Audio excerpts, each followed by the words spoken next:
Good afternoon, colleagues. We're so happy that we can come together today for the second session of the Keep Safe Strategies to Reduce Building Vulnerability session on protection. While folks start coming online, we have many people that have registered. We're going to launch a poll for the audience to give us a little bit more information about who you are.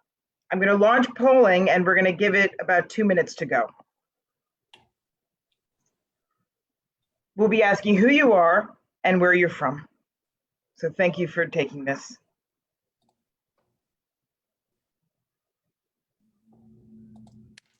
Okay. Thank you. And Andrea, could you go to the second slide?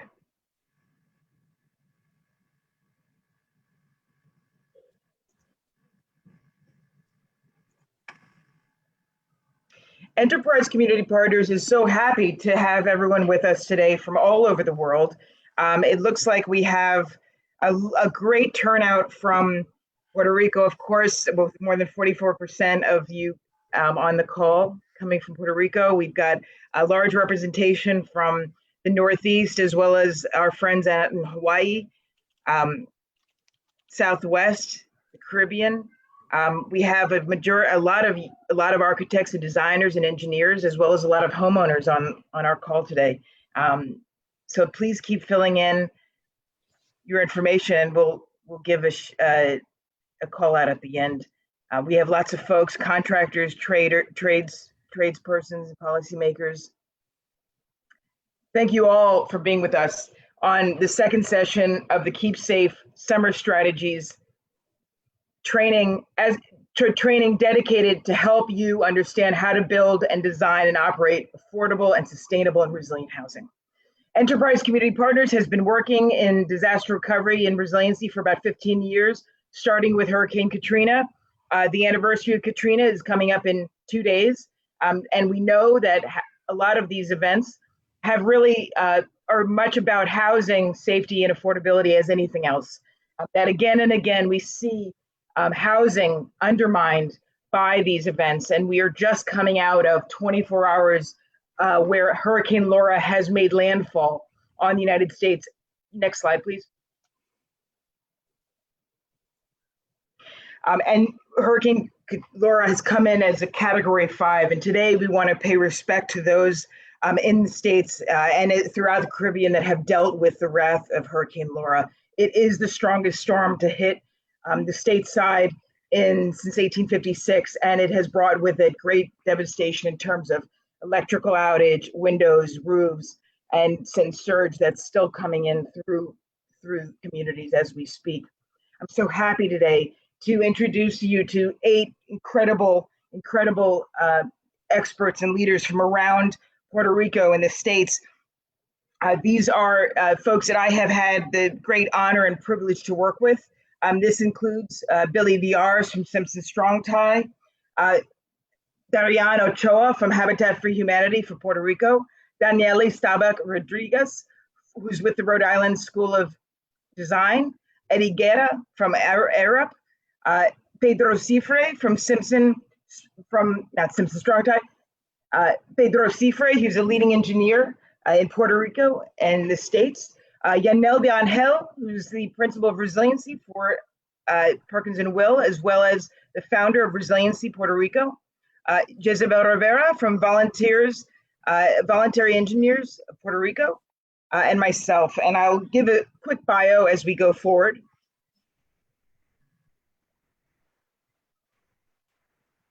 Next slide, please. Okay. And I'm so happy. Just go back a slide, please. I'm so happy to be able to thank El Vocero and Simpson Strong Tie for sponsorship of the entire session. We're very happy to have you with us, El Vocero and Simpson Strong Tie, sponsoring this important work. And so quickly, I also want to introduce our incredible translators, the team for OGMA. This is a team of incredible women based in Puerto Rico that are providing us with all of our language translation today. And so we are very, very happy that you can be with us to simultaneously translate.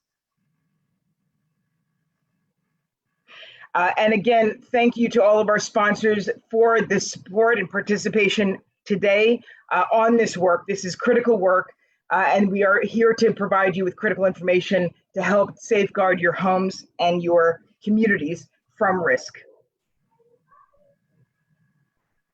We know that the crisis of COVID and the crisis of a downturn in our economy has created a situation where we are extremely vulnerable around the globe. We also know that there is a very, very big shortage of affordable housing, not only in the States and in Puerto Rico, but around the world. And a lot of affordable housing units are built in extremely vulnerable areas, floodplains, earthquake zones, areas of extreme heat. It is critical and imperative that every single home that we have to provide families with a roof over their head is safeguarded to deal with the impacts both of COVID and pandemics, but also of climate change and risk. We are in a state of crisis in the United States and in Puerto Rico. There are not enough affordable homes to go around. So every affordable housing unit counts. We must think about how to repair and build and retrofit housing so that it's able to withstand earthquakes and floods and fires and all of the other events that will be ensuing.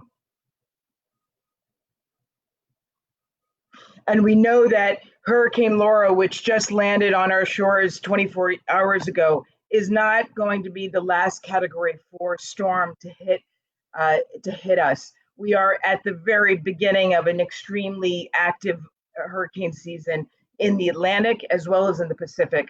We are also at a place of extreme volatility around fires, both in California and in Colorado, and extreme wind events in the Midwest. These events are coming at great rapidity at a time where so many communities are dealing with the impacts of COVID, both from the health impacts as well as the economic downturn. And the housing affordability crisis in Puerto Rico is significant. People have lost income due to the shutdowns from COVID. Renters having a median income of $11,000 just is not enough to pay for homes that need to be repaired after an event. So today we're really excited to have such an incredible team together to present some key strategies as part of our Keep Safe initiative, an initiative that formed after Hurricane Maria in Puerto Rico to help guide housing resiliency and what does it mean to build a resilient home. And this effort has spanned years of bringing together some of the best minds of our generation throughout Puerto Rico and the States to help bring some of the best knowledge forward. And today's presentation to you is about how to protect your housing from risk and to protect and safeguard homes so that people have homes to come home to when there is an event. And each of our chapters in Keep Safe is about the sequencing of housing to be built in accordance with resilient housing principles, starting with assessment of risk, which we covered last week with Ada Manzon and Maria Roldan, moving into safer site, and then today, building protection, the components and elements of a building safety, and then moving next week into energy generation and water management. Then we're going to be covering passive habitability with Fernando Abruña. And then we're going to go into household preparedness and community engagement. And then finally, we're going to wrap up our series with a session on how do you put it together? How do you pay for it? How do you build it to code? Join us every session to talk about what does a resilient home look like. And at the end of our series, we will be able to provide you with critical certification for your efforts. And our certification program is going to be able to offer those on this call, one of many certificates based on your need. We are offering PDH certificates and credits for engineers, AIA credits for architects stateside, and credits through the Colegio Arquitectos and Arquitectos Pasajes with for Puerto Rico architects. And so these will all be available to you. And then we will be able to offer you a certificate directly through Enterprise for participation in this entire program. We will be sending you follow-up sheets for the credits so that you can receive full credit. And with further ado, I would like to now turn to our dear trainers that will be able to help us understand critical actions and strategies that can increase the resiliency of homes throughout the season and throughout the year. Next slide. And today we're going to be really looking at our structural elements, walls and roofs and anchorage and openings, and how do we ensure that these systems are in place to ensure that the family of elements in the building are able to be held together. So quickly, I'm going to quickly introduce our trainers in sequence of order. First, Yanel de Angel, who is the lead for Perkins and Will, ResilientSee, and she is the founder of ResilientSee Puerto Rico. She's been with us as a lead technical advisor on our program and our Keep Safe initiative for many years, and we're so pleased that she's going to start us off. Jesabel Rivera, who is the founder and executive director of Voluntary Engineers, Professionals of Puerto Rico, leading a diverse team of voluntary engineers and architects to help homeowners that need to get back into their homes. She's going to talk more about what this means later. Guerra is a recognized leader in engineering, both in Puerto Rico and in Texas. He is with ARUP, a leading firm that promotes innovation and engineering around the world. Pedro Sifre is a structural engineer from Puerto Rico. His expertise includes extreme weather and seismic, and he's a leading engineer with Simpson, Gumpertz, and Heger in Walton, Massachusetts. He's been there for over 20 years. And fun fact, he holds a master's in aeronautical engineering from MIT. Danniely Stabeck, Rodriqez, as I mentioned, is a Puerto Rican designer and architect in training. She's a design critic with the University of Rhode Island. She's been with us for many years. She's also on the board of Protechos. And then Darianne Ochoa, we're so pleased she can be with us today. She's a licensed architect in Puerto Rico and the repair and design lead for Habitat for Humanity, Puerto Rico. She has over 20 years of experience working with homes in the field, working with contractors. She is a key contributor to our work, and I am so happy to now turn to Yanel to introduce us. Thank you, Lori. You can go next.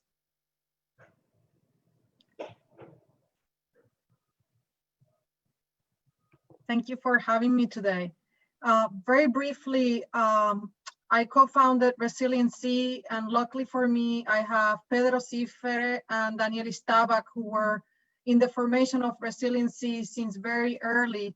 And what we are an alliance committed to designing and rebuilding resilient communities in Puerto Rico of every scale, and we do that through pro bono services.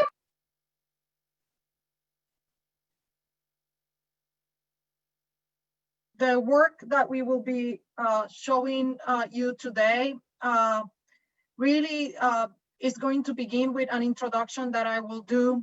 And as we progress, this will give you a map of the different parts that we will be touching on. I like to quote Jesabel, who's here with us today, because she always talks about metaphors. And today, this is like an airplane. We're going to start with an introduction to get everyone into the same mindset and foundation. And as that plane departs, we will continue to build layers of information so that at the end, you have a good perspective of the different aspects and, that we are trying to touch on today. But if you're overwhelmed, this PowerPoint will be available to you and you can come and revisit content, and this PowerPoint is full of links as well. Next. So on the introduction, I like to begin with this quote about awareness, because it will be impossible for us to be experts in everything. But when we become aware and we have some knowledge, we are able to act on whatever situation comes around. And in this case, we want to create awareness about the importance of preparedness. Today, specifically talking mainly about wind and earthquake, but there are so many other risks that we face. The key training resources that we have been using definitely keep safe as the most important resource we are integrating throughout.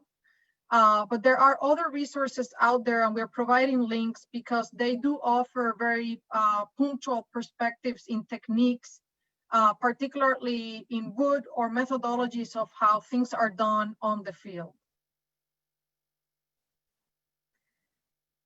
There are many hazards that, in the case of Puerto Rico, are pertinent, and we will be discussing them throughout.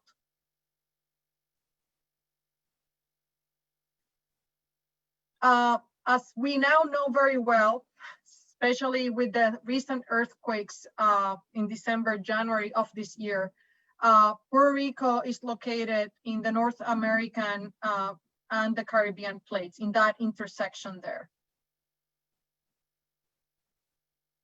And if this video runs, what it would be illustrating, it's the last years since instruments of measurement have been placed in these faults across the ocean floor and everywhere else where we know there is these seismic movements. And what it tells us is basically that earthquakes are a way of liberating energy. Hurricanes are also a way of liberating energy. And these events, though they, in the case of hurricanes, while they are becoming more severe with climate change, the reality is that that is part of the dynamics of the planet. And we just need to prepare ourselves to live within what those dynamics represent for us.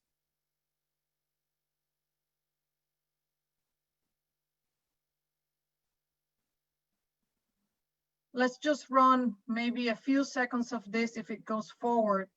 And essentially what you will see is that at the beginning, in the 1900s, early 1900s, there were few spots recorded for seismic movement. But that doesn't mean that other parts of the globe were not shaking.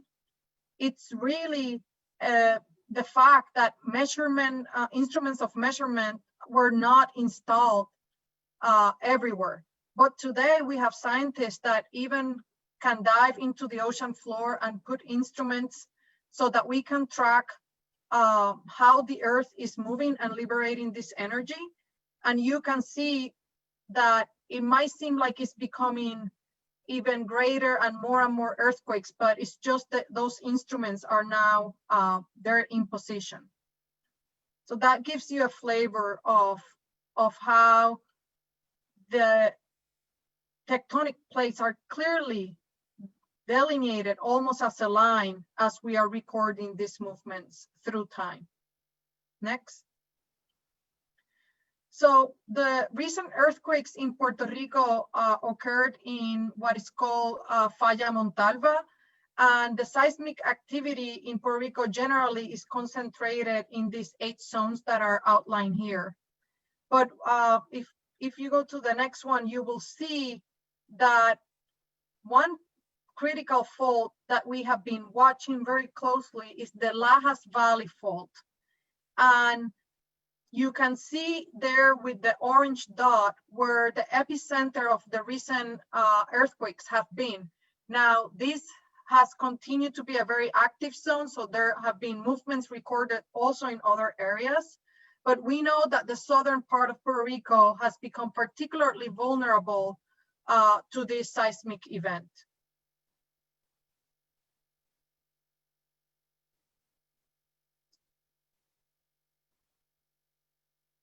There are different kinds of movements that occur in an earthquake, and sometimes is the shaking in the horizontal direction, sometimes it's in multiple directions, and sometimes it's up and down. In the case of the fault in the southern part of the island, the fault moves in opposite directions along a line.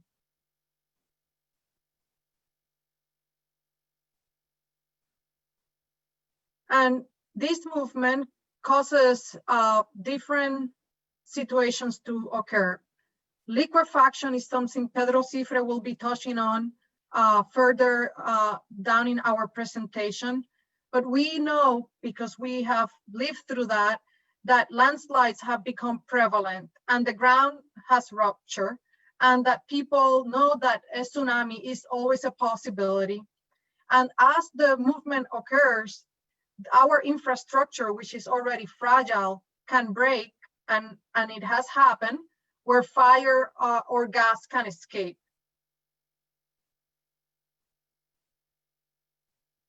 Depending on the condition of the soil, the amplification movement of the earthquake will have a very particular footprint, so to speak, or wave. And there are moments in which that movement can be amplified. So when we are thinking about the effects of earthquake, we have to think about this multidimensional ecosystem that we have around us and understand what are the risks given our particular context and where we are.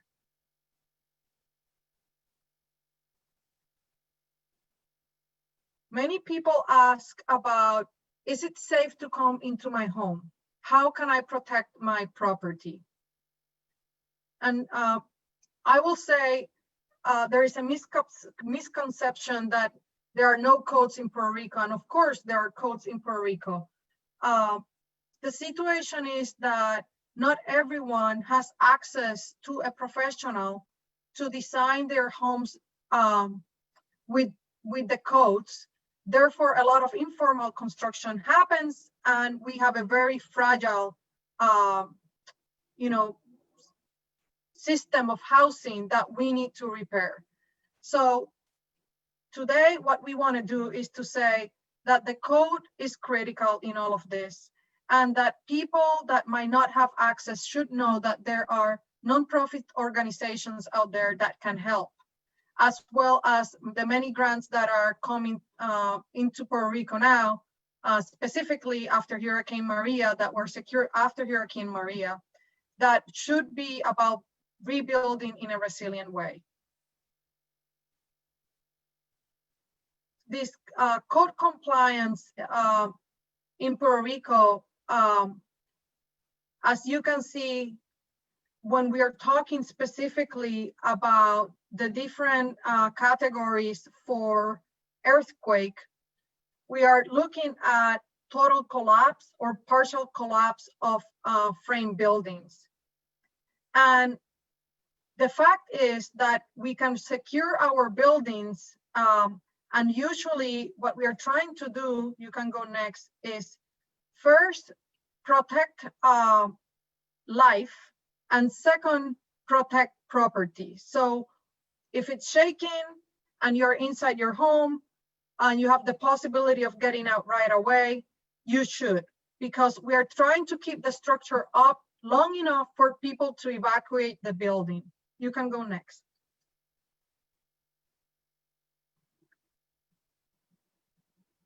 And the second aspect of the building code is obviously to protect property, so that you always have a safe home to return to no matter the event that happens. Many people ask, what should I do before the event? And before the event is all about preparedness. It doesn't happen overnight, it takes a village. So as a homeowner, you can gather with your family and create an evacuation plan in your house. And there are many tips that are available in the Red Sísmica UPR Mayagüez, the link is provided here, of how you can go about making your home safer for earthquakes. Some of my friends in Mexico told me about this culture, they call it the earthquake culture, where since you're in early childhood education, they are telling you about what is it that you need to have and know about earthquake movements, or about any other event that is frequent or is a hazard in your community. And they have boxes that are ready. They usually have at their night table all of these elements that you see highlighted here, so that If you have to escape, you can do so safely and have the documents and the things that are important to you at hand.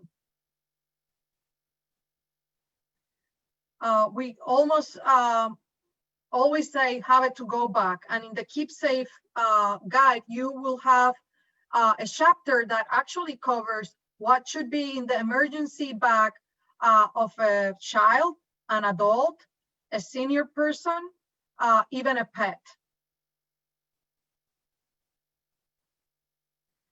And again, going back to the Red Sísmica, the seismic network from University of Puerto Rico, Mayagüez, they have very great graphics that explain to you what to do during an earthquake. So during the earthquake, when the event is happening, I know in Puerto Rico, a lot of people just fled the house immediately. And I am actually glad they did, because the door was near them and they could get out before the collapse, which happened very quickly. And Engineer Eddie Guerra will be touching on that. But usually the idea is that you will protect yourself under a table or kind of a robust furniture that might be in your home where you can seek shelter. And after, it's all about the community coming together, taking stock of what has happened and how we can help each other. So who can assess my home? And Jesabel Rivera will be talking about this very soon. I just wanted to touch on the notion of the series of professionals that are part of assessing your home. When it comes to professionals in Puerto Rico, there is a range of organizations that you can see here from AIA, Colegio de Arquitectos, Colegio de Ingenieros, and Voluntariado, who can help communities and residents understand if their houses are safe and what they can do to make them safer. Next. I will say that anything good is done by a team. We, in the design and construction industry, we work in teams because it is too complex for one person to undertake everything. And you can see here the different components that are critical to the safety of the house, beginning with the architect that lays out the plan, coordinates all the disciplines, geotech engineer, extremely important, particularly for earthquakes, the structural engineer, of course, and a true partner in the contractor who ultimately executes this to the specifications of the design team. I'm going to go forward because Jesabel will be introducing Voluntariado very soon, and you will learn more about their amazing efforts. Colegio de Ingenieros, there's a link here. One of the guides that we have consulted was actually a guide that they commissioned a few years back and is still very relevant. Colegio de Arquitectos y Arquitectos Paisajistas, of course, representing professionals in the island, are critical not only to designing Puerto Rico and our future, but have been many of them volunteering their efforts for both Hurricane Maria and the recent earthquakes. The American Institute of Architects has also been active, particularly recently with the earthquakes, tagging homes so that residents could learn if the house was safe for re-entry. Many of the architects and engineers that are tagging homes have done the SAP training, which you see here. So if any professionals listening today are inspired to get training, there will be training available online, and we can discuss that if maybe in the Q&A if anyone is interested. The importance of this is that if you have this training, you will know how to tag a home And it will be let's call it a universal language, so that when we are communicating with FEMA or any other entity, we're all talking the same language about the assessment of the home. You probably have seen these tags, the red, yellow, and green. Tags for reentry. And there are many organizations helping. Protechos is one of those organizations. Danniely and I both sit in the advisory board, and they have a beautiful mission of rebuilding. And when they rebuild roofs, they are also training carpenters and paying them for that training. You can see here some of the pictures of some of their work, mainly working in roofs that are wood construction. I think overall really it's about creating a roadmap as we rebuild, and the importance of that planification and really thinking about how do we do this in a cohesive way, integrating everyone so that we can have a very strong foundation for rebuilding. And now Jesabel and Eddie will talk about Voluntariado and the amazing work they have been doing specifically for earthquakes as well as other hazards. Thank you, Yanel, and hi everybody. My name is Jesabel Rivera. I am the Executive Director for Voluntariado de Ingenieros y Profesionales de Puerto Rico. And if we can start my slides. Thank you so much.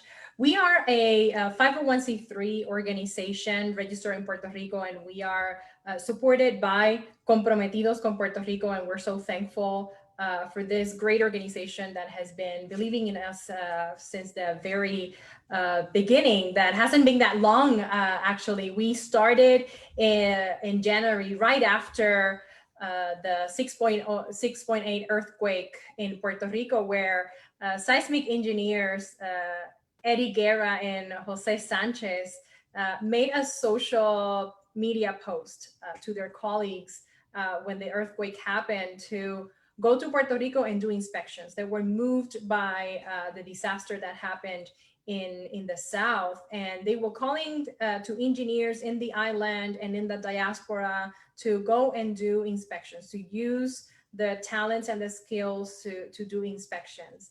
And this post went viral. We were able to get over 100 engineers with structural background, as I mentioned, in the island and in the diaspora, to go to homes and do inspections. But we also got over 10,000 people requesting the service for inspections.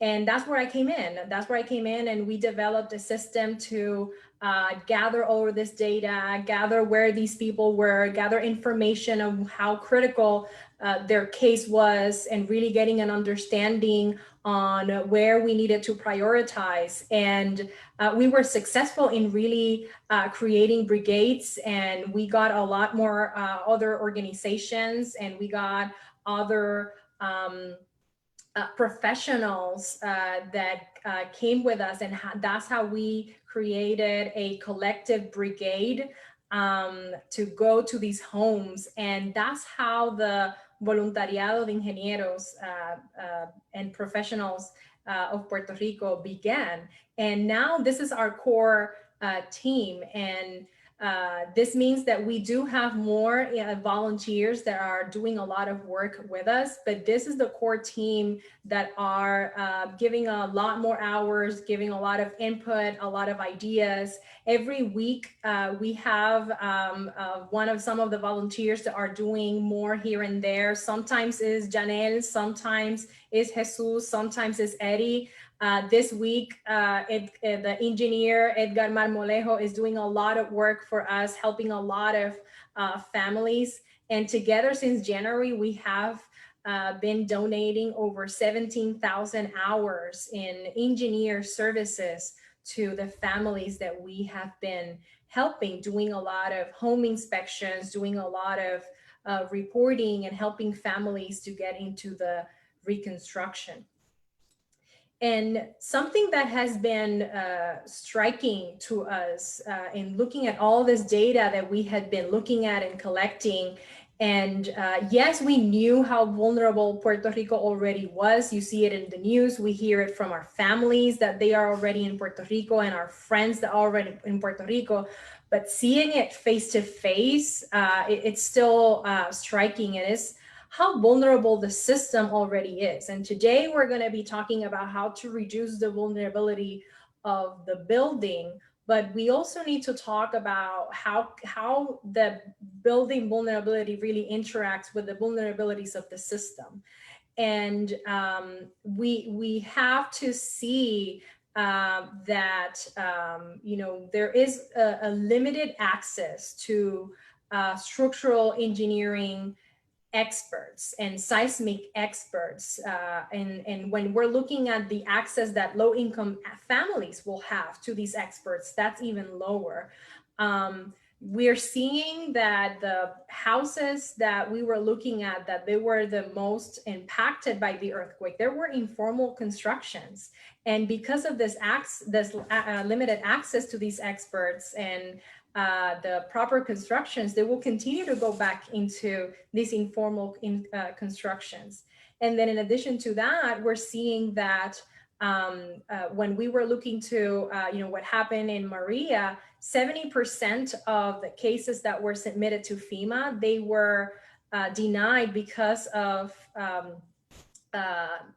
insufficient damages. And that was because of inadequate reporting to the different agencies, and also different flaws in the federal, in the system within the federal agencies. And then on top of that, we're having this recurrent earthquakes that if we don't do something, some mitigations quick, they will continue, the infrastructure will continue to get even more vulnerable, and it will continue to decay. And then on top of that, we have COVID. And then on top of that, it creates all this trauma that it's no longer just the structure, but it's also the health and the well-being of the family that is living inside. So as we are looking into the vulnerabilities of the home and the structure, we also have to be looking into everything that is happening within the entire system. So now, as construction professionals and everybody that is in this call today, we are no longer talking about just the construction, but we're talking about how can we collaborate with a multidisciplinary system, with multidisciplinary teams, and make sure that we are making a sustainable, intentional, and impactful change. And this is something, the work that we're doing, this is one of the impact that we've been having. And this is a quote from Rodriqez from Ponce. And she says that every time it shakes and she receives a message from us, it's like a breeze of air, knowing that there's somebody that cares. And this is because every time that somebody, every time that there's a shake, there's an earthquake of 4.0 or more, our entire database receives a message asking if they are all right, if they have a new cracks, or if they are concerned about something, to send us pictures, to monitor what they're having. And just the fact that we are paying attention of what's happening, they are feeling good about it. So at least we are, taking that barrier of anxiety out of their shoulders, and that is making an impact in people's lives. So when talking about our mission and what is it that we're doing, we are engaging volunteers, volunteer engineers and professionals to facilitate the preparedness, response, mitigation, and recovery of natural disasters that are impacting housing in Puerto Rico. There's a lot of organizations out there doing a lot of great, amazing work. But also there's a lot of barriers out there. There's a lot of barriers of they need to be deployed by government. There's also a lot of barriers on specific funding. There's a lot of different things that go into place. So what we want to do is to facilitate all this different work. So we talked about us doing a lot of different inspections. So of course, COVID-19 did a lot of impact. So March was when all this, COVID-19 really started and put a hold on a lot of work. But in our case, we had a lot of discussion with our engineers, and we decided that home inspection could actually continue to happen virtually, and we did. We were concerned that many families were not able to do so because of lack of the devices and internet access. But the spirit of the Puerto Rican is just amazing, and they had been finding ways to make it happen. They find the neighbor, their friend, their family member to make sure that this happens. We had been very flexible on what program. We do have a very specific program that we use that is friendly with low band internet that still gives us a very good work. So we've been working on that. If we can go to the next slide. So our strategy basically is that we are assessing what the case is, and then we connect, and then finally we try to transform the way that we're seeing building. If we can go to the next slide. And this is basically the heart of what we do. This is exactly where what we're doing. So the application and when somebody needs our services, it goes into our system, and we work through a case manager or coordinator, and we try to understand where they're at. We try to understand if the case needs FEMA, if it's through private insurance. We really try to understand their case, and then we look through an inspection. And this inspection is the ATC 20 that we do is done through the virtual assessment. If the person does not have or for some reason cannot do it virtually, then we can do it in person. But this assessment is entirely free, and we do provide a report of this assessment. And then after that, we go back into the coordinator, and then we do go into looking into a very detailed reporting, which is the structural engineering report. And this is where we actually did a lot of work, because we learned that the reporting that was provided before in past experience was not really the right one. So we worked a lot into making sure that this type of reporting was vetted. FEMA provides survivors with $500, and the type of reporting, actually, that's not enough. Our engineers are receiving this as a stipend, and the rest of the hours they're donating it. And then from there, we work with the engineers to start working on the reconstruction, if we can move forward. So we have been receiving 15,000, more than 15,000 requests for assistance. We've been helping over 3,000, and we have received 95% of our cases have been approved by FEMA. And we can move forward with that. So one of the things that I want to share with you is that if you can, if you have the chance to accomplish something to make things better for people, and you don't do that, you're wasting your time on earth. Is this something that Roberto Clemente says? And he actually was, helping people with an earthquake, actually. So if you guys would like to volunteer with us, if you can go to my last slide, if you guys want to volunteer with us, you can scan that and volunteer with us, or you can also go to our website and get more information there as well. And that's all our information with Voluntariado. Thank you so much.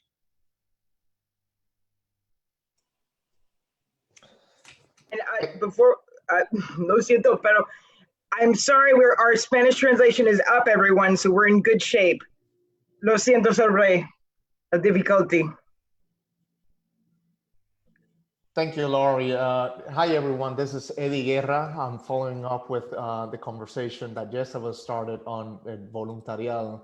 I'm one of the engineers that started early in January, as Jesabel described, with this amazing, what has been for me a life-changing experience, how myself, along with a lot of engineers from Puerto Rico who live in Puerto Rico and also in mainland US, who graduated in Puerto Rico from the University of Puerto Rico after years of experience in earthquake engineering and structural engineering, came back to help.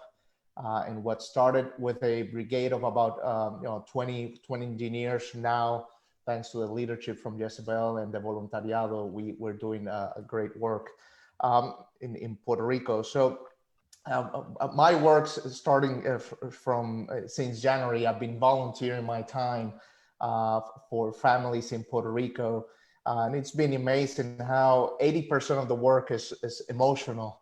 And then the remaining 20 is more technical, because something that shocked me was the level of stress that these families were for any shaking from 3 to 4 magnitude tremors and earthquakes. But the fact that they heard someone, that they were talking to someone, they were listened, it was the satisfaction is simply amazing, and we're happy to do this work. Here in the next slides, I will share with you the experience that myself and my colleagues who are doing volunteer work in Puerto Rico, we have seen from our inspections. And I'm going to share with you what's the typical construction here that we are seeing, as well as later on the typical failures that we are seeing in Puerto Rico. In fact, as a result, most of them because of informal construction and poor construction that we've seen in the island. In general, here in this slide, I wanted to summarize that there are 3 construction types that we are seeing in Puerto Rico that have been mostly impacted by the earthquake.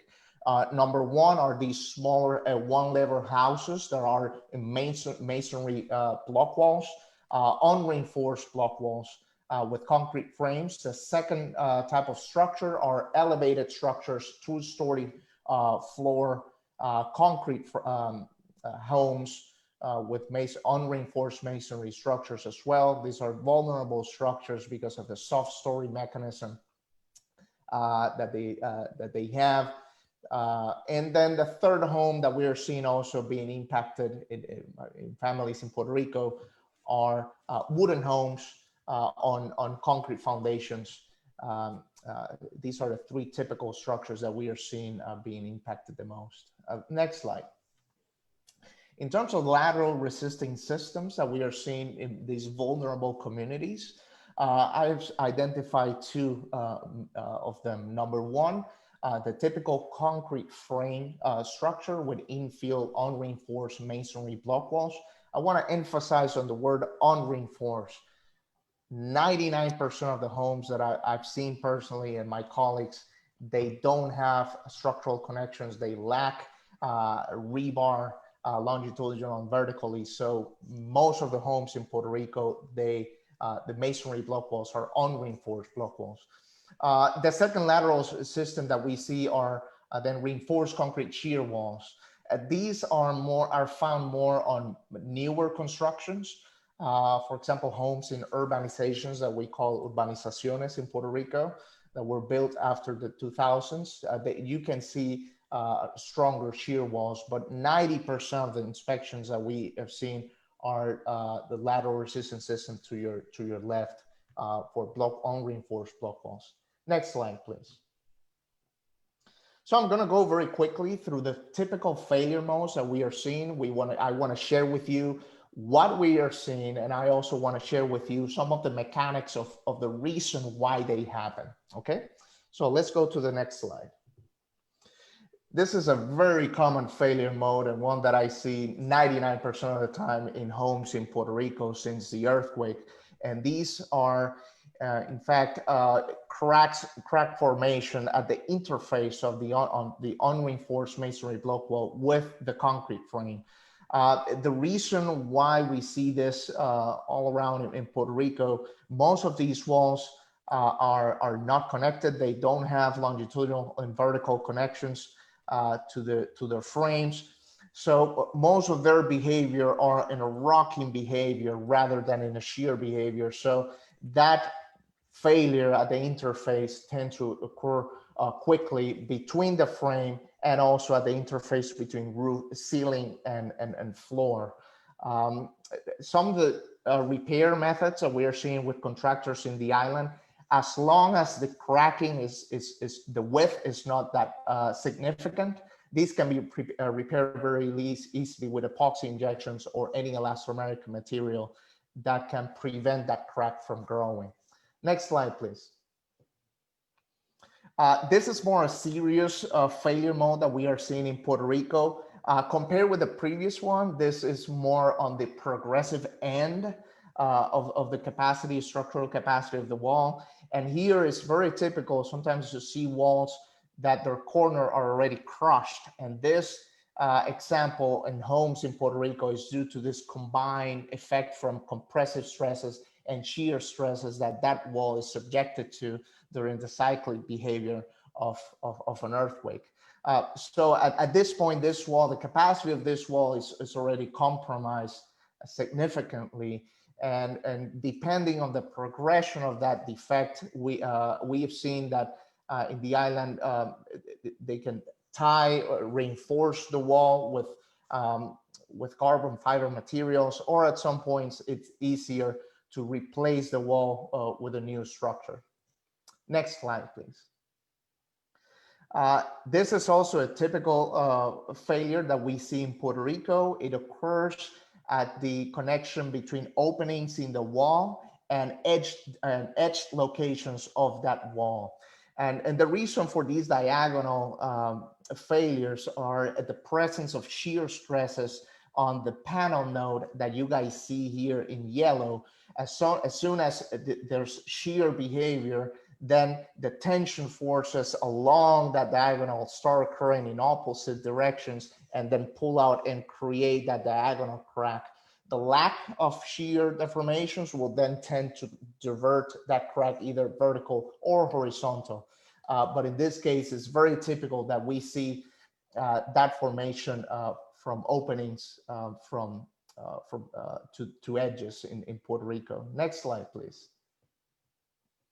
This is also very common in Puerto Rico. In Puerto Rico, outside of the diagonal typical failure and crack, is the horizontal crack along masonry units in Puerto Rico. A reason for this is that shearing behavior between the walls due to a cold joint formation or the lack of reinforcement along the panels of the wall. It's then the behavior that we see and the reason we see this type of failure. Next slide, please. In this case, this is one failure that we see that the wall itself, rather than in a rocking behavior, it then behaves more in a shearing deformation. And here we see the diagonal cracks then in both directions due to both orientations of earthquake motion. And in this particular case, I do remember this house. It was in Ponce, where we inspected this home. Not only the home, we saw that it lacked reinforcement, but also we saw that there was drainage coming from the second floor through that wall that we understood was there as a lateral resistance system. So the presence of that drainage in a structural element really already compromised the capacity of the wall and weakened the wall. Was already weakened prior to the earthquake. Next slide, please. Very typical in Puerto Rico, not only on walls and columns, but also foundation failures. In Puerto Rico, most of the homes that we are seeing that show this type of failure are due to that settlement, that differential settlement of the soil. Remember, many of the homes in the mountains and in the South Coast, they were constructed in poorly compacted soils, very clayey soils that through time also experience changes in moisture. So the vibration effects, then the liquid leads to the liquefaction effect from the earthquake, and then cause these differential displacement, causing these cracks around the island, around the foundation and floor slab for homes. Next slide, please. Here in terms of columns, two very common failures that we see. Number one, a less critical failure. It will be a common burst from the concrete face that we see in columns for two-story homes. In this case, the compression and the flexion behavior of the column then causes these concentration of forces at the bottom of the column, causing the burst of the face of the concrete in this column structure. And there you can see the reaching out the core of the reinforcement. The second more critical one will be then the failure that you see here in the bottom left, which very, very typical in Puerto Rico. Many homes lack the shear stirrups and around the columns. So in this column in particular, when we saw that, there were no stirrups at all. And that shear capacity is essentially very, very weak or none for this column. And we see this type of problem in Puerto Rico. Next one, please. And then the last one, several municipalities, we went to schools and we saw what is the short column failure mechanism, where the effective length of the column is shortened, therefore increasing the induced shear deformation of that column. What was intended to be designed by the structural engineer with a specific length, when we go to the field, the contractor may have missed that detail and then shortened that length. And this is the reason why we see this type of failures in Puerto Rico many times, mostly in schools I've seen. So I think this is my last slide. I just wanted to share with you a little bit about following up the introduction from Jesabel, the work that at Voluntariados we're doing. And there's a lot of work to do. And if you're interested in joining our team, please, we need more volunteers and we need your help. So thank you.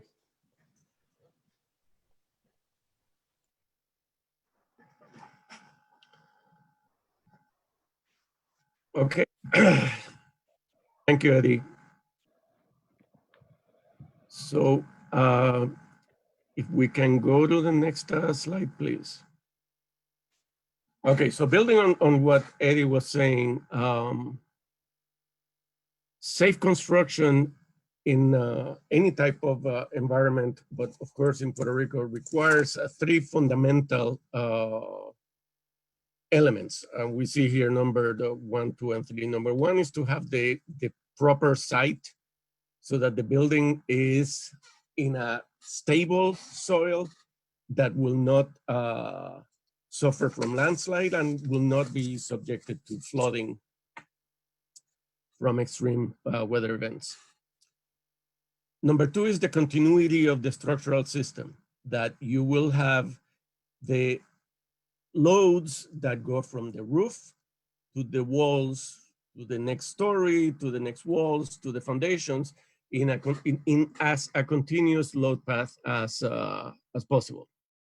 Okay. And the next thing is that the elements, excuse me, go back. And that the elements that make the structure are interconnected so that you have a continuous structure, continuously connected all the way down to the foundation. Next, please. And one more. So Eddie was talking about the conditions in the island.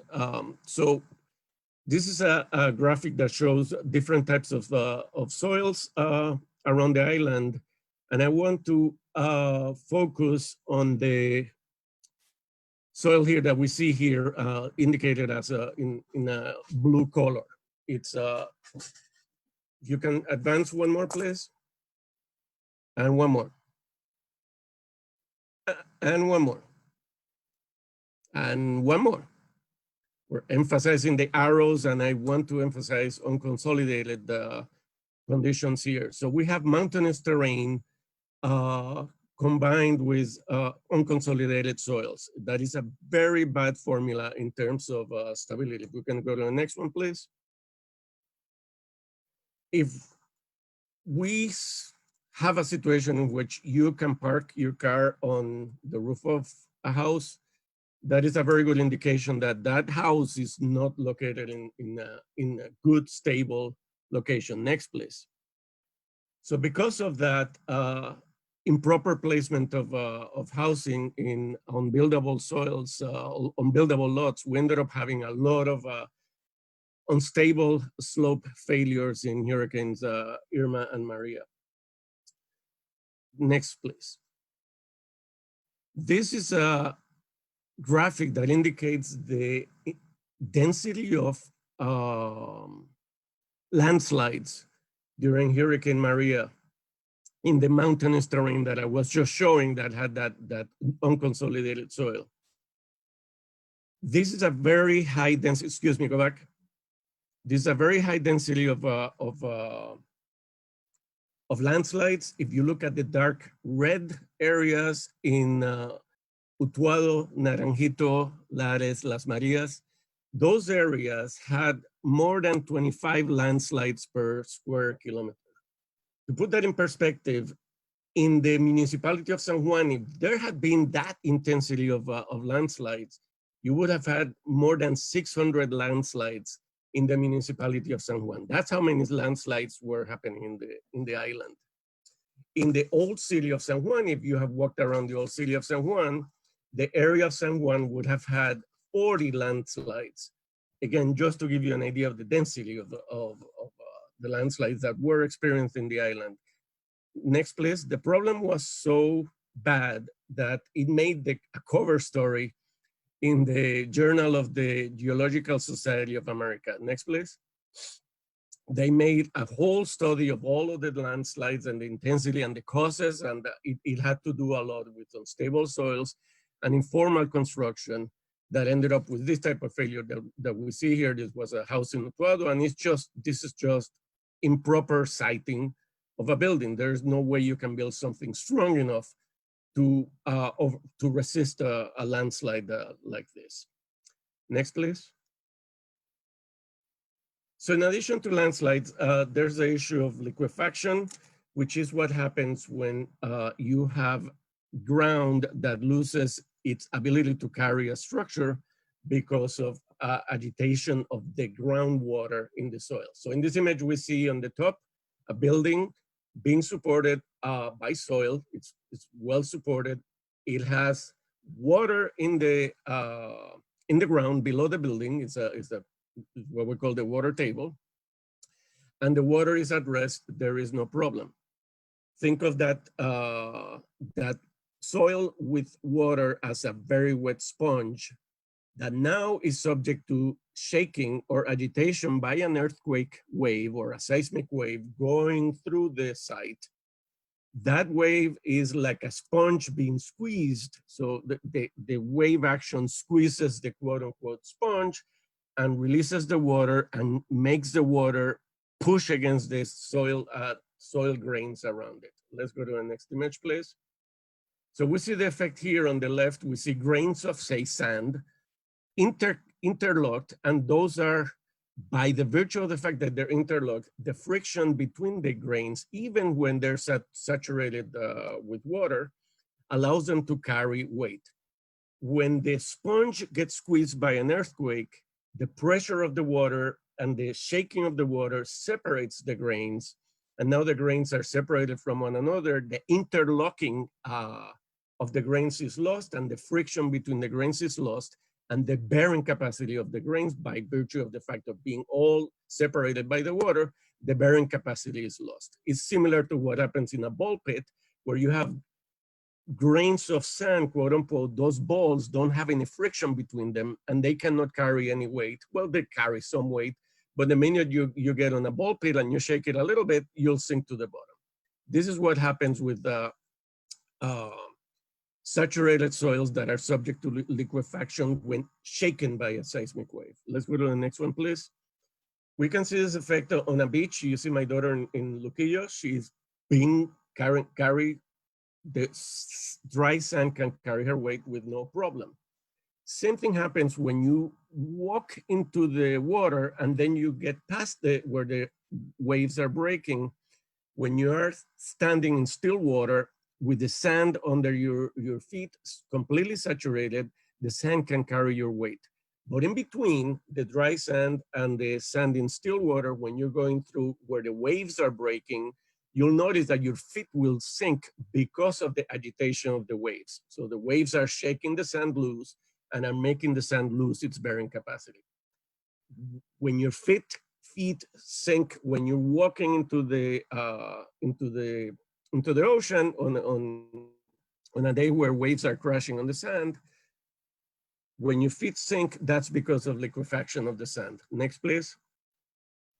So in the case of a building, this can have very, very, very dramatic failures. And there have been some of those in Puerto Rico. This is from an earthquake in Turkey, but this is a problem that exists in Puerto Rico and it's a hazard that exists in many homes. Next, please. So we're going to look at very quickly at a number of construction types. From left to, these are construction types that are typical in the island. We have the regular wood house, masonry house, masonry walls with a wood roof, and masonry walls with a concrete roof, and an all concrete house. So this is like the Three Little Pigs, but think of the Four Little Pigs. Three Little Pigs had hay or straw, wood, and brick. Here we have wood, concrete plus wood, concrete block and concrete, and all concrete houses. Going next one, please. So if we're looking at the benefits of each of these systems and the things that are not so great, we can look at first what are the positive things. In general, the lighter the construction, the better the behavior is going to be against an earthquake, because earthquake forces act on the mass of a building. So the heavier a building is, generally the greater the impact of an earthquake is going to be on a building. The lighter the building is, the less susceptible it'll be to earthquake loads. When it comes to hurricane loads, wind loads affect a light structure a lot more than a heavier structure, because it is, by virtue of the fact that the structure is heavier, it will resist in general earthquake wind loads better.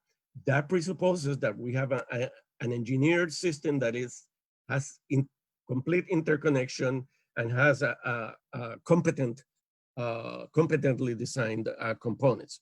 Okay, so a wood is generally flexible, generally pliant when it comes to earthquake loads, but it still has to be properly connected. It is lightweight, which means relatively light foundations, and it's relatively inexpensive. As you move from left to right here, you're getting more and more expensive construction.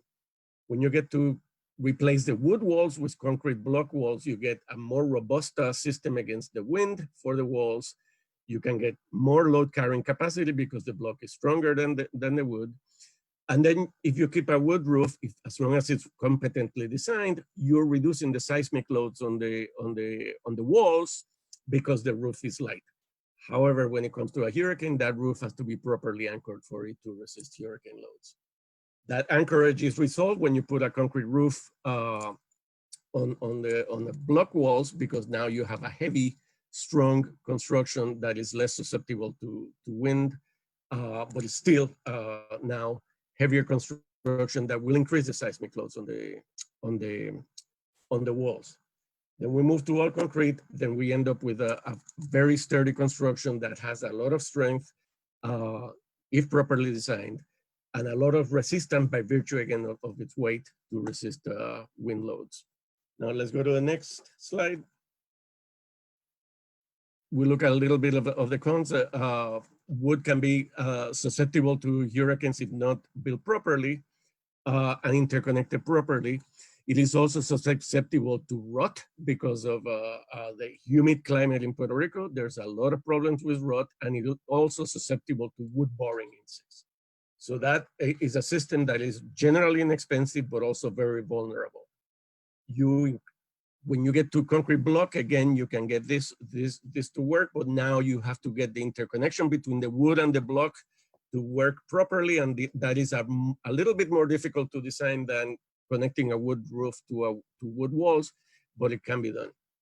Okay, then when you move to concrete block and concrete block with a concrete roof, again, you're increasing the vulnerability of the concrete block when you're looking at seismic loads, and you need to make sure that, again, the system is properly anchored, and the same is true of the concrete walls. All of the elements that have concrete block, or concrete walls, or cast-in-place concrete walls or roof, they are all susceptible to corrosion. So you need to have proper design, proper consolidation of the concrete, proper cover of the reinforcement, so that you don't get corrosion of the reinforcement, because whenever you get to concrete block or reinforced concrete, the elements are as good as the reinforcement. To the extent that you lose reinforcement to corrosion, you're losing the effectiveness of the system. We have to think of, when we look at, Eddie was saying, all this concrete block that is unreinforced, concrete block and cast-in-place concrete are very strong elements when it comes to compression loads. When it comes to tension loads, they're very weak, and they need reinforcement to compensate for that weakness in tension. So anytime you have concrete block or concrete cast-in-place concrete elements, they need reinforcement for proper functioning and for proper interconnection of all of the components. Okay, next one, please. Next one, please. So we're going to look at a few of the components that we're going to go into a properly designed concrete house. Important considerations: anytime you're designing any structure, any house, you need to know what wind speed you're trying to resist. You have to know what are the seismic demands on the building. You need to know whether you have to resist floods, and you need to know the type of soil that you're sitting on, because anything that is not well-defined, whenever you're creating foundation, you're building foundations on soils, the foundations have to be appropriate to the conditions of the soil. And then, of course, you have to understand where the water table is to see if there's any issues with liquefaction of the soil, or if there's any issues with water getting into the foundations and possibly creating corrosion problems in the foundations, especially if you're in coastal zones where there may be salt water in the groundwater. And then, of course, the design has to be appropriate to the budget that you have. There's 4 types of foundation. There's what that we're discussing here. There's continuous strip footings, some shallow, some deep, and then isolated footings, some shallow, some deep. Again, it has to go with the with what we have in terms of our soil conditions and flooding conditions. Next one, please. Okay, so we're gonna move past this one, please. We need to have proper design of the concrete. We need to have proper use of the mixes that are being used have to be appropriate to the components. The mix has to be placed properly so that we can consolidate the concrete into the foundation, so that they can fill the forms and cover the reinforcement properly, and then that concrete has to be cured properly so that as it sets, it doesn't lose moisture. Next, please. When we're building wood posts on concrete foundations, it's important to keep the wood post out of the ground, so the concrete has to project out of the ground a certain amount, and the post has to have proper anchorage into the concrete again, so that you can resist uplift loads in a in a wood house so that the thing is properly anchored to the ground. Next one, please. Pedro, one thing, we are running short on time, so just want to make sure everyone has enough time to present. We Okay, have so 2 minutes left. Thank you. okay, no, so we can move to the next one now. You can keep going. Keep going. Let's move to the next part. That would be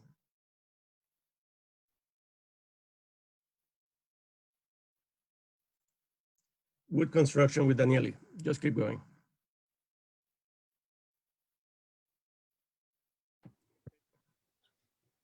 Okay. Thank you so much, Pedro. Can everybody hear me? Yes? Okay. Let's get to it. We're going to go over it lightly, but I'm sure we can take care of things in the Q&A, and the presentation is going to be available for everybody after. So my name is Danniely Stabeck. I am a visiting lecturer in architecture at the University of Illinois in this Rhode Island School of Design. And I'll tell you a bit about wood construction. This image here shows a roof that we built in Puerto Rico. It's a case study, so we're going to be going back and forth with that. This was a university initiative with my colleagues Jorge Silén and Luis Alzayas, an amazing contractor, Angel Gabriel Garcia, and Pedro in engineering design, who you just met. So we were so lucky to have him. So we already touched on wood, but the main takeaway is that wood needs to be treated if you're going to use it for construction, for the durability of the structure, to avoid rot and fungus. And it needs to be stored in a proper place, in a dry place. Next slide.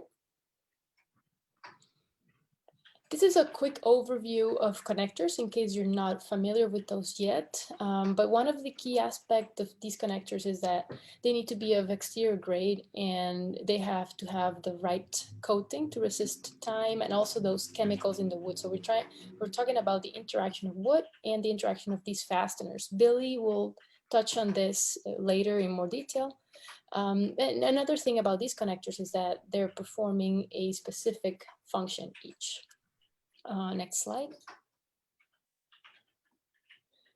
Here, you already saw the kind of an exposition of the floor assembly. Now we're touching on the wall frame assembly, and then we're going to go to the roof. We're just trying to paint a picture of these different components of a basic wooden house. Next. This image shows this then a simple wall assembly.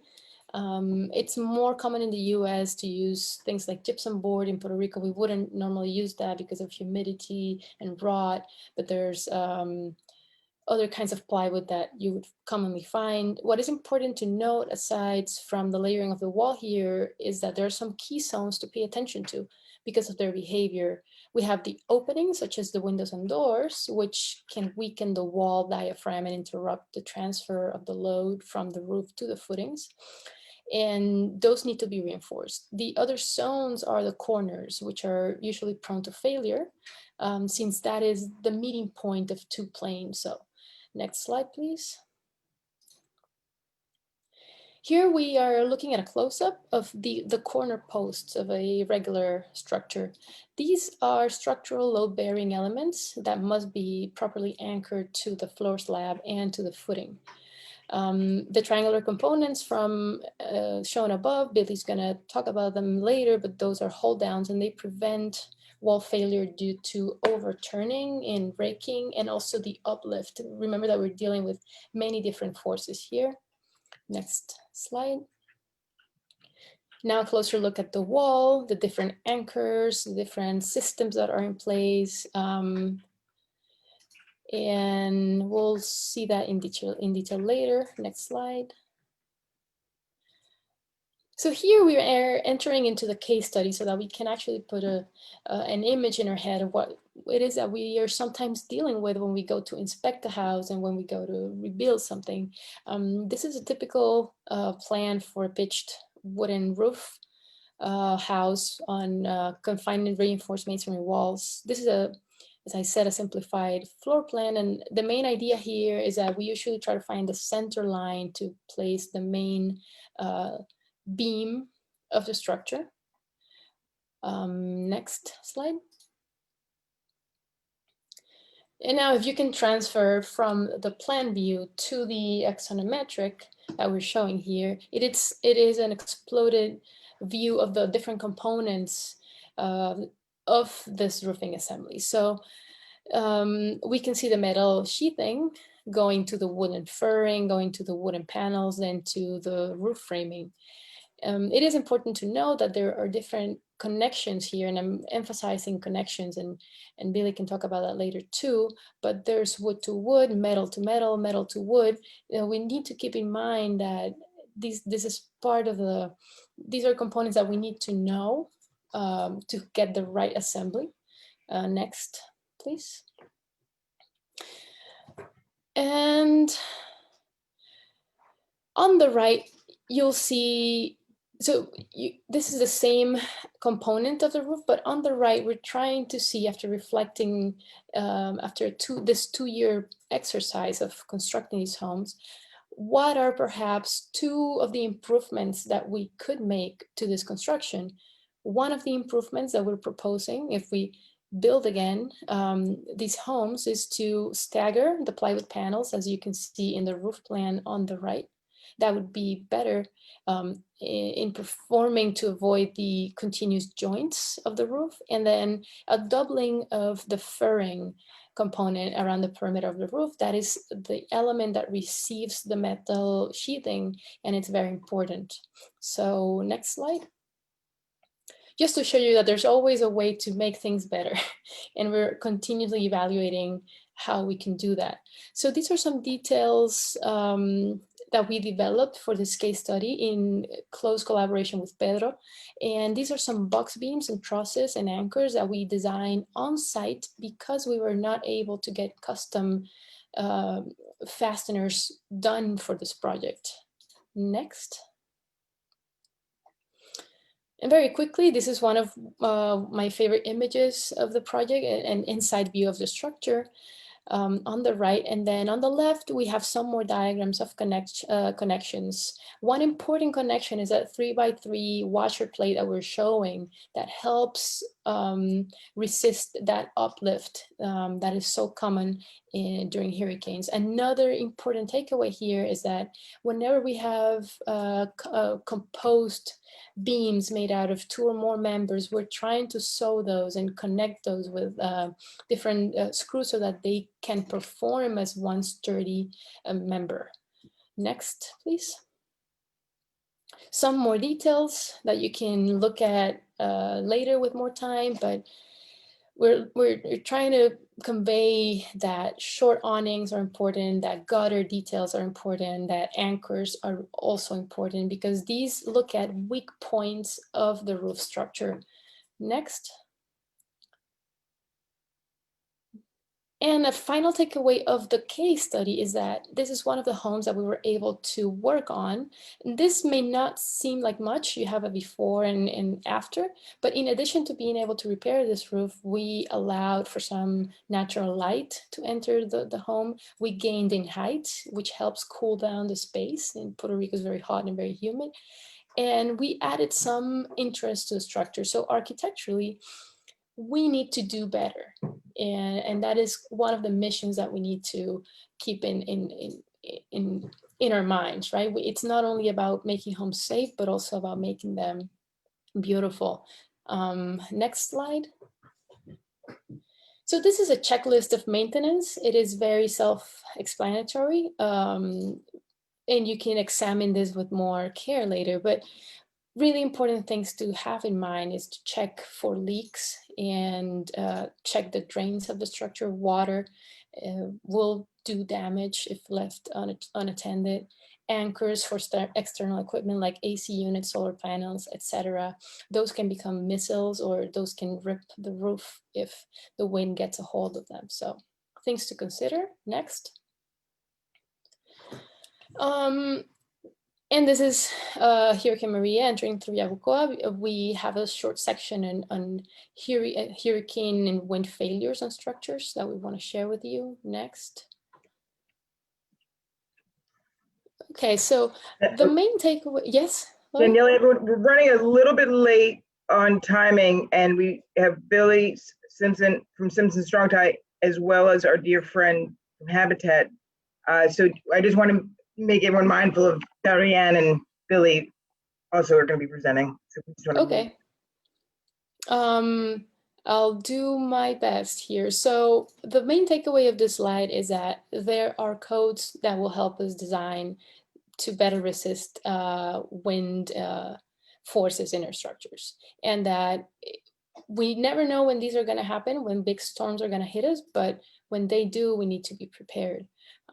Next.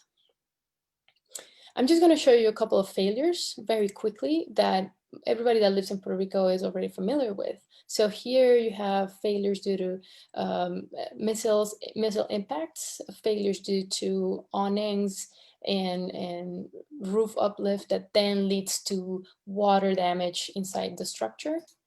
Next. A lot of these are from FEMA reports, and they're available online, or they're very, very useful. Here we have flooding and mold that Yanel might touch on later. Next. Here we have very serious failures that about ground displacement and erosion, and failure of footings due to bad design. So everything that Pedro just talked about is very important in these cases. Next. Here, other common failures from the Applied Technology Council ATC 45 evaluation manual. And you see here how the gable ends are very susceptible to failures as well. This is on the top a masonry building and on the bottom a wooden building. So we can see how earthquakes and hurricanes can affect structures sometimes in similar ways. Next. Typical failures of porches and balconies. Next. Okay, and we're almost there. So this is an old picture from researcher Beatriz del Cueto, and we presented this old photo just to show that sometimes well-built structures can overcome many disasters. And these are wooden houses that were able to resist the earthquakes in Puerto Rico of 1918. Next. Again, some key roof concepts, how hipped roofs perform better than pitched roofs, how short awnings can help us resist uplift, and how separating different sections of roofs, like here you see the main roof is separated from the front porch, are also good strategies. And I am almost, yes. This is just a general note about the importance of wall connections, and the image above is from Habitat from Humanity. We remember that we are taking many individual components and putting them together and expecting them to perform as one structure. So every screw counts. Next. So this is going to be my final slide, I believe. And these are some notes on hurricanes and advice for the hurricane season. If the connection between roof and walls is in doubt at the time of the event, we have found that using hurricane harnesses and cables might be a good idea. This cannot be, however, the main anchoring system of a roof, but this is a practice that we sometimes see in Puerto Rico, and it has proven to help. Another piece of advice, of course, is to always use shutters in vulnerable openings to protect your home from debris and missiles. And finally, this might be a touchy subject, but blue tarps. In the event of a big storm like Maria was, there was a huge lag in the response and distribution of these tarps. So if you're able to obtain a waterproof tarp ahead of time and have it at hand, this could make a huge difference to protect a room in your home or furniture or equipment from water damage. So we think it's important to be very practical in these pieces of advice. So I believe that is the end of my presentation. Thank you, Danniely. And as everybody may know, literally spend a week on this content. So apologies to my dear colleagues about cutting us a little bit short, but we want to get you all the information you need right now. And this is the next section. We're going to be introducing Billy Viars from Simpson Strong Tie to really talk about the anchors and the straps. These are the critical components that you need to ensure you have a continuous load path. Andrea, could you just skip to the next couple slides? Thank you. Andrea Russell in the background, making this happen. Thank you, everyone. Billy, take it away. Thank you, Laurie, and thank you, Danniely. A great job going through much of what happens there and showing some construction, and really to all the presenters thus far. One thing, thank you for everyone who's on watching this today. Lots of good questions in the chat. As you guys are seeing, this is just a tiny overview that each of us are presenting on these sections. So for those in attendance, as you have more questions or you want more information, please reach out to any of us directly and we can help you with more of this. And as I think everyone's seeing, each of us could go on for hours about the different topics we have there on it. So it's a lot to cover, but let's take a few minutes and look at some of the actual connections and what we're doing here. We want to go ahead and jump into the next slide. One of the things we see is that people a lot of times talk about, well, you can't build a house to resist a high winds, 150-mile-an-hour winds. It's an act of God. How do we do something with it? And in fact, you can. And we see a lot of concrete. And as we were looking at earlier, concrete sometimes has some issues. It works well in some things and poor in the others, and wood the same. And a lot of times in high wind areas, we see a hybrid construction. So with concrete or masonry walls, and then with wood roofs on top. And so we're going to look at some of that and see. But as we click through this slide here, you will see the way the wind moves and works on a structure is the wind's blowing from the side. We often focus on uplift, but the wind blows parallel to the ground, not from the ground up. The uplift is created from typically suction pressures or it overhangs. So the wind comes in on this diagram from the left side. That's our windward side. So it's trying to first push the home off its foundation and across, and as the wind rushes over, you get suction pressures on the roof and on the back side. And if we'll click again, you'll see here what's happening is the walls and the diaphragm, as Danniely mentioned, is this diaphragm attaches those loads from the roof into the wall, and then we put anchors to the foundation at the bottom there where you can see in the green and try and keep everything in place. As we do that, we have to tie everything together. So this concept of a continuous load path is very important. We have to tie the roof to the top of the wall, be it a wood wall or a concrete or masonry wall or even steel construction, the top of the wall to the other wall framing. If you have 2 stories or multiple stories, you attach the upper story to the floor below, then finally down to the bottom of the wall, and then ultimately to the foundation. As we looked at earlier, there was mentions of some checklists. This is something you need to check on with your home to make sure we have this continuous load path. Along the lines with this, with the wind, and it's very important to make all these connections for 2 reasons. There's been several questions about protection of openings, and that's very important in a storm.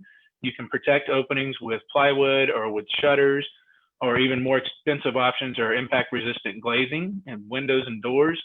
But if you don't secure everything there on the home and you don't secure the roof, we start to have windborne debris that blows around. And if you make extra holes into the home, if the structure becomes open, now the wind begins to work much like blowing up a balloon. So it blows into the structure, and now we're getting pressure from the inside out as well as what's already on the outside. So we have to protect the openings. We have to have this uplift continuous load path. Some other forces that we get besides just uplift with wind are lateral forces. And we see much of the same thing in seismic as Eddie was showing us and looking at earlier. Those horizontal pressures want to make a structure rack if it's not rigid enough. They try to make the structure slide if it's not anchored to the foundation. We've seen failures of entire homes framed and built in one piece, just pushed off the foundation. And then lastly, you get the overturning. Danniely was showing the hold downs, and where you sometimes at your shear walls, you get these high overturning forces, and we have to resist them. Seismic presents some of the same issues, except it's from ground motion and inertia, but fortunately, the same construction techniques can resist all of these forces. This is a resource everyone would want to know. We have a microsite on our website that's devoted to high wind, where you can find all sorts of information based on what your trade is. So contractor, inspector, designer, or homeowner. And then we recently updated our high wind connection guide. You see the cover of it there that is loaded with details like many of the ones you've seen. So these are both, this is free to get and download on our website, or our local rep in Puerto Rico will be happy to get one to you as well. The things that you will find in that guide match up to the types of construction we're talking about. So here we're showing you some of the details that are in this guide, and we're showing you how to attach that roof to the foundation. So in this case, we're showing two types, either with or without a plate on top of a concrete or masonry wall. And then you're also seeing straps that are embedded for new construction. Many people like to put, when they're building the wall, to embed the straps, or you'll see straps that are retrofittable. So even if it's an existing structure, you can come back in and attach these clips with concrete screws. Here's some other foundation types that we see as common, not just in Puerto Rico, but in many of the islands. We have concrete or masonry piers to elevate the structure, a lot of times for flooding, or depending on the areas where you're at, uneven terrain. But you will see there are caps and straps and systems to embed into these concrete and masonry piers that are reinforced. Eddie mentioned a lot about rebar earlier, and that can get these down into the footing and picking up all these wind and seismic loads we see in the structure. One last area I wanted to point out, Danniely showed you the graphic about the hip roof and the pitched roof, or what we call a gable, and a lot of reinforcing. And the plywood on the gable end, that's very important. Again, that gable has both inward pressure from the wind trying to push it in, or suction to pull it away. And if that happens, the home and everything valuable that you have is now susceptible to more damage from wind and rain. And so we want to keep that gable in place, and there's ways to brace that side of the house as well. With that, I'd like to ask the question of, how do we protect something valuable? Go ahead.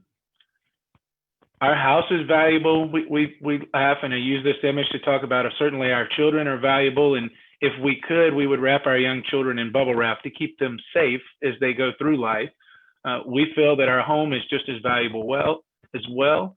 And so because of the nature of Puerto Rico and the proximity to the water, it's very important to have corrosion resistant products. So whether it's fasteners or connectors or anchors, you're already using the treated wood that Danniely talked about, you want to make sure and have products that have extra galvanizing. So they're hot dip galvanized, or a Z-Max connector, or even stainless steel.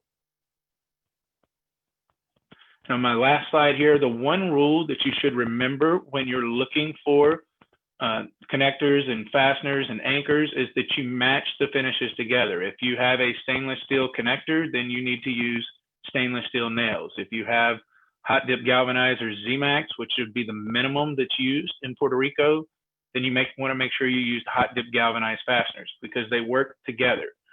We have options for both nails and screws. We know a lot of times the homeowners themselves have to retrofit homes, the connectors. So you will find options to use with screws as well. So, and with that, I believe we can pass it back to, who's next? Thank you, Billy. That's Billy Viars from Simpson Strong Tie, who's we have some excellent visuals of some of the straps and hurricane tie downs in our Keep Safe book, which we will make sure everyone gets a copy of, featuring Simpson's incredible materials. And thank you also for sponsoring our session today. I'm so happy to turn to Darianne Ochoa, who's the lead rehab director for Habitat for Humanity Puerto Rico. Darianne, please take it away. Thank you, Lori. Hi, good afternoon to all. Can you hear me?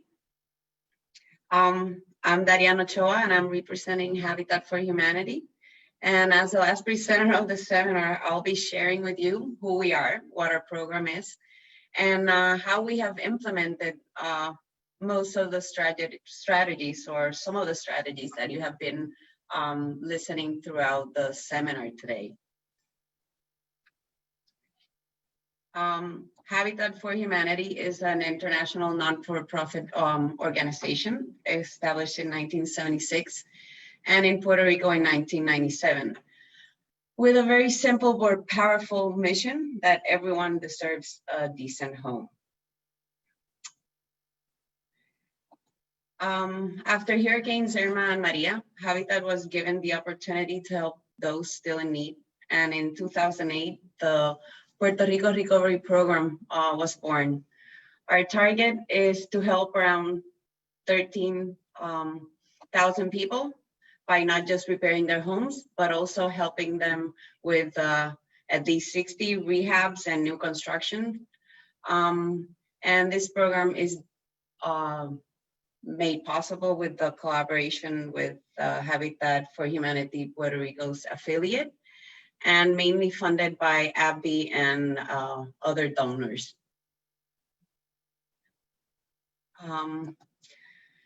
The Puerto Rico Recovery Program is encompassed by 4 pillars. They're focused on developing programs for training heads of households, builders, and community. Advance the process to ensure tenure of land and homes. Our target is to help at least 500 households to obtain a title if they don't have them, and we can help them repair their homes.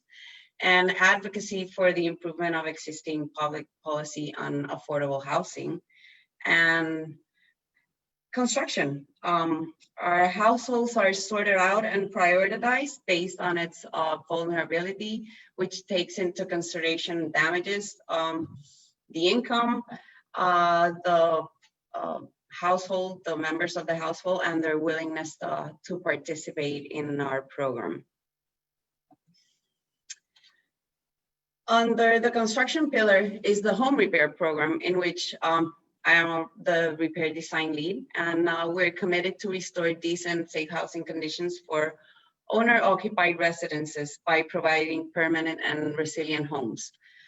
Collaboration between the private sector, the community, and the public sector are key to the success of this program.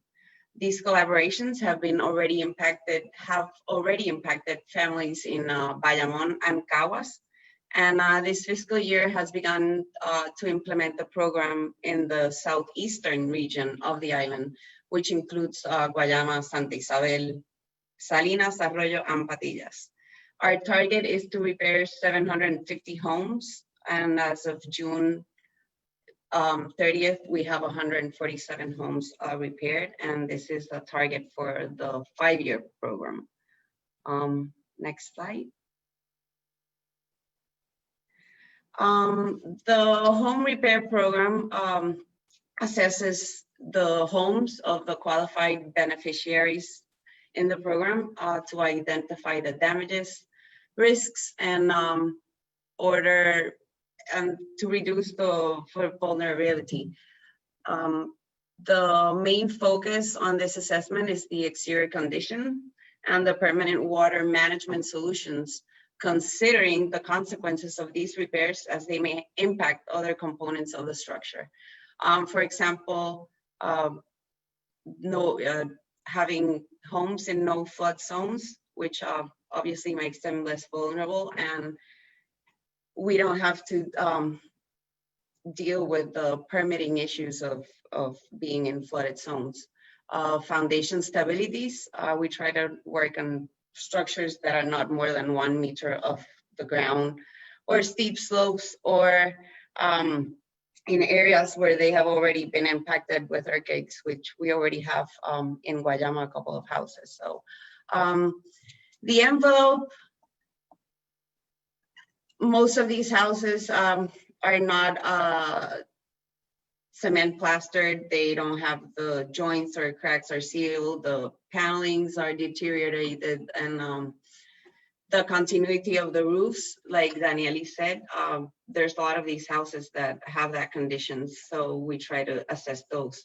Water infiltration damages the structural elements and exposes rebars, deteriorates the sink coverings, windows, doors, and then the extended damages, which impact the interior when there's water infiltration, like the bathrooms, kitchens, floors, creating corrosion and humidity to the structural elements. Briefly, just two case studies. This one, it's a house in Guayama in Barrio Limpo. At first, you might not think there were a lot of damages, but because of some of the unstable foundations, the roof not being anchored correctly, and other elements like the handrails were not anchored and openings were not completely sealed. So when the roof came off, it destabilized some of these elements like the walls and the roofs. Next. Here we see the started taking down elements were removed and repaired. We repaired the exposed rebars on the concrete area and repaired and anchored and sealed all the openings. And in this one, we had to intervene with the wood post, so we could have the load of the house evenly distributed on the site. So we worked on that and then properly installed and anchored back its wooden roof. That's our final, the final repair on that home, making it one a resilient and a permanent one. And everything anchored down, including all the windows were anchored and roofs, overhangs, and the continuity of the roof. This last case study, it's an entire concrete block structure with a wood roof in Las Carolinas, Caguas. This house, as you can see, it had more of an impact because of the missing cement plaster. All the openings of the windows were not sealed. All that air and water infiltration came in, ripping the roof off and exposing everything inside. As you can see, the roof was not anchored correctly. Next slide. There were unreinforced concrete block walls and a lot of water infiltration and openings not sealed. Next slide. In this one, we had to remove a lot of the elements of the interior and the roof. Had to be rebuilt and anchored properly again. Openings were sealed and the exterior walls were finished, so no air infiltration was coming in. Next slide. And this is our finished product, the permanent, safe, and resilient home. And like Danniely said, pleasing also. The interior, we used the slotted panels facing downward, so it had a more pleasing and aesthetic view of the interior of the house. All our projects are code compliant and monitored by our quality control specialist on the field. Next slide. This is the same house finished with all of their anchors and overhangs. And next slide. I think there's one more slide.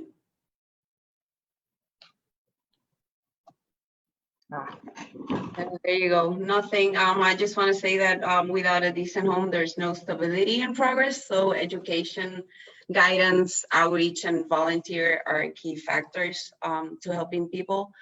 Most of these people in need do not have a choice of where they live, even if it's in a vulnerable state or a location.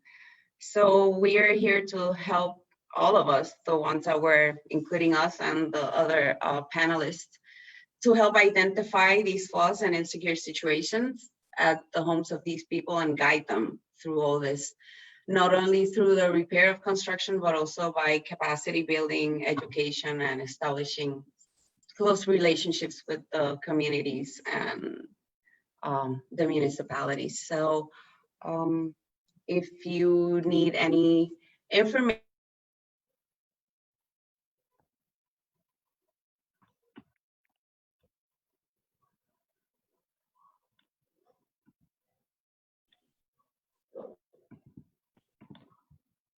Thank you, everyone.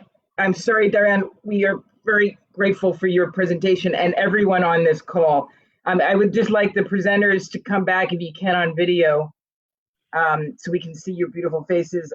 We're quoting, this is a quote from our colleague Ilya Azaroff, who many of you in the audience may know. A house's structural system is like a family.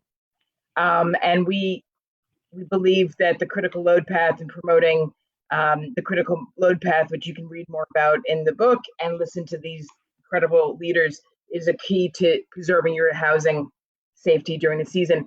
So we have gone a little bit over, but our trainers and leaders are able to stay with us for a little bit just to answer a couple questions.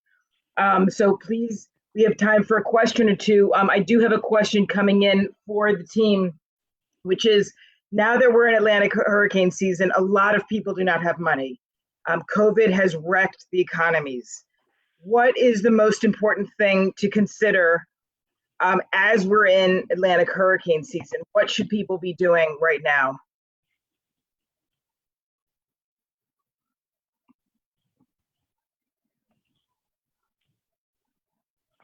I'll start if we want. I think we'll go around. I'll start with saying that everybody needs to check their home right now to see if they have a continuous load path, right?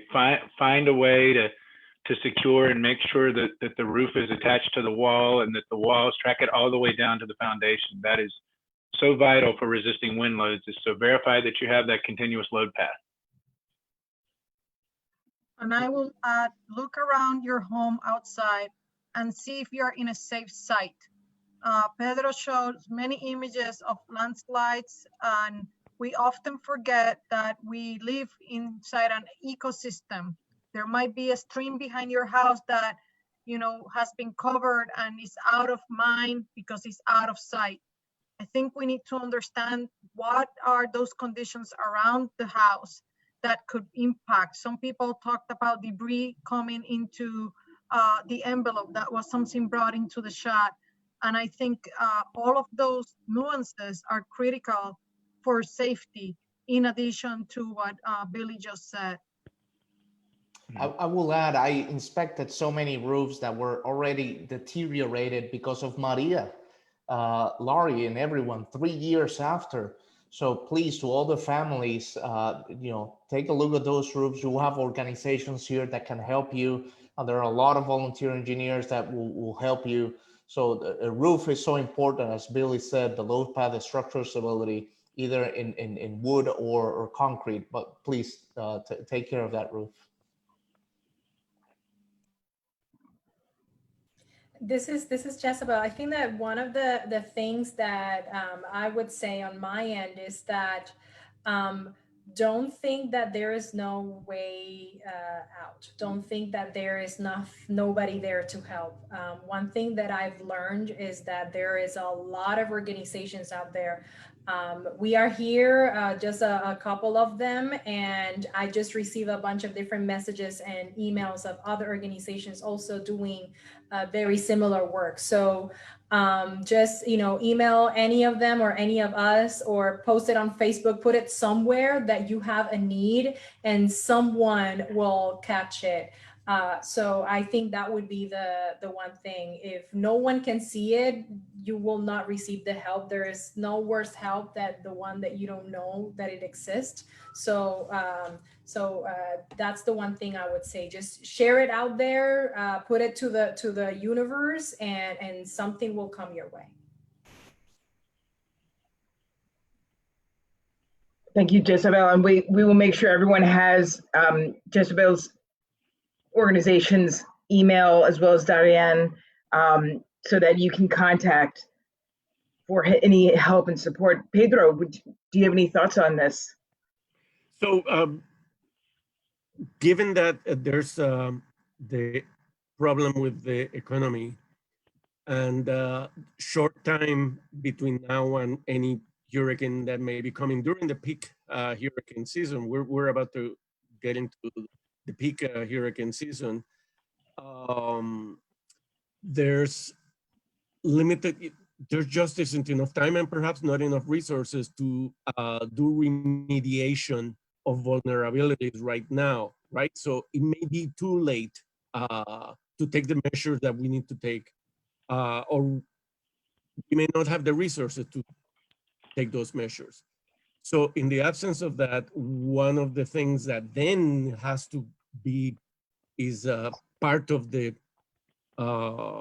approach to this problem is to have an adequate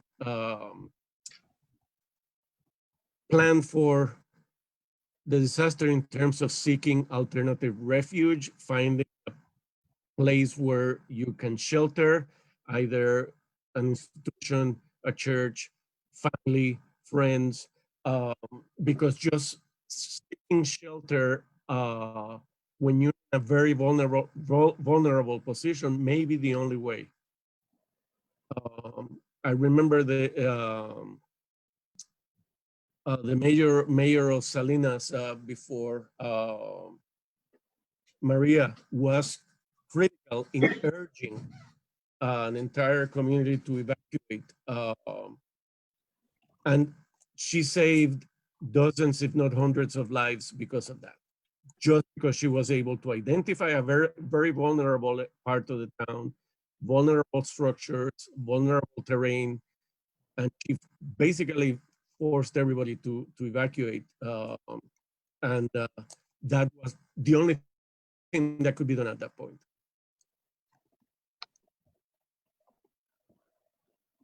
And I want to mention, Pedro, we have an upcoming session on emergency preparedness and community resiliency in 2 weeks. And that's where we're going to be talking about ways of supporting each other through the community and also through our emergency planning. And we're going to be joined, Yanel is going to be with us and a whole bunch of other incredible leaders to talk about what's going on and where we can work together as opposed to just doing it on your own. Because, you know, I think about our dear colleague Lucila Marvel, that we're not alone, that there are connections between communities that need to be leveraged because nobody really has enough money to do it on their own anymore, right? Yeah, and we need to have active outreach because the most vulnerable people are not in this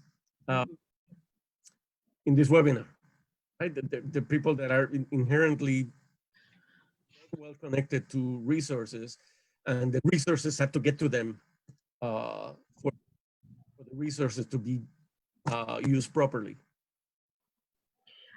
We are going to feature on an upcoming call some colleagues, hopefully from the housing department, to talk about what Vivienda is doing as well to support reconstruction. But the day has to start now because Atlantic hurricane season is here with us. There's a hurricane right now in Louisiana. There's a lot of questions coming in. We're not going to be able to field them all because we are running over. So I would ask if anyone has some final thoughts. I hate to cut us off, but you know, any final thoughts that you'd like to share for our community before we close? This is Jesabel. I think that the one thing I would have to say, and I think that you know, the route to recovery is complex. And I think that if we start by recognizing that it is complex, we can all work together recognizing that and recognizing that we have to collaborate. We need to go in recognizing that we need to go in knowing that if my organization is on step 1, I need to go and find an organization that is on step 2, step 3, step 4, and go in and help the most vulnerable to go through that route and facilitate that. Sometimes in that you know, wanting to be the first, we do more harm than good.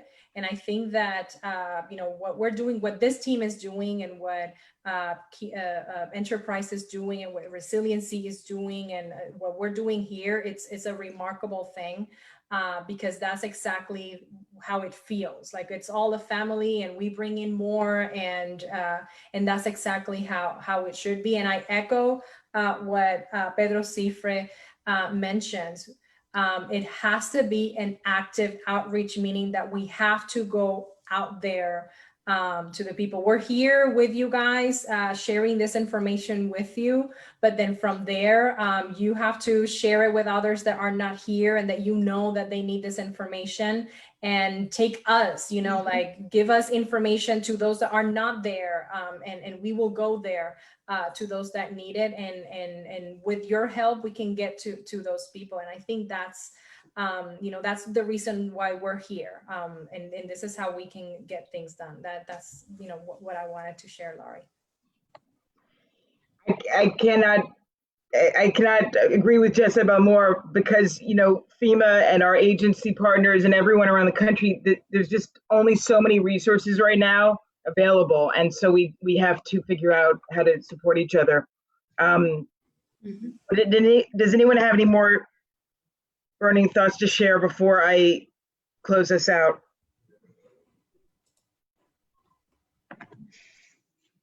You're all my tremendously, I'm so tremendously, all of us are grateful for your time today and your partnership. I hate to close this out, but we are gearing up to 5 o'clock, and I want to thank you all for your partnership today and all this information we got. We could talk about this for weeks.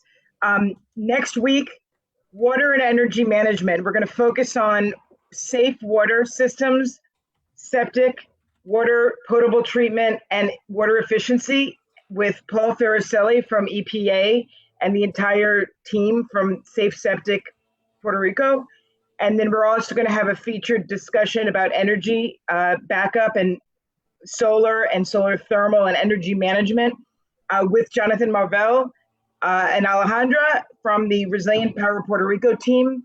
And there may be a special guest coming to the session as well, so stay tuned. Thank you all for your participation. Thank you all in our audience and our community out there in the world. We're very grateful to Andrea and the entire production team, Lindsay, Ashley, our entire team, OGMA, Nicole, Selena, thank you for us being our voice at this time during this session. And we hope that you all keep safe. Email us if you have any questions or follow-up. We are here. With further ado, we will see you next Thursday at 3 p.m. Thank you all. Bye.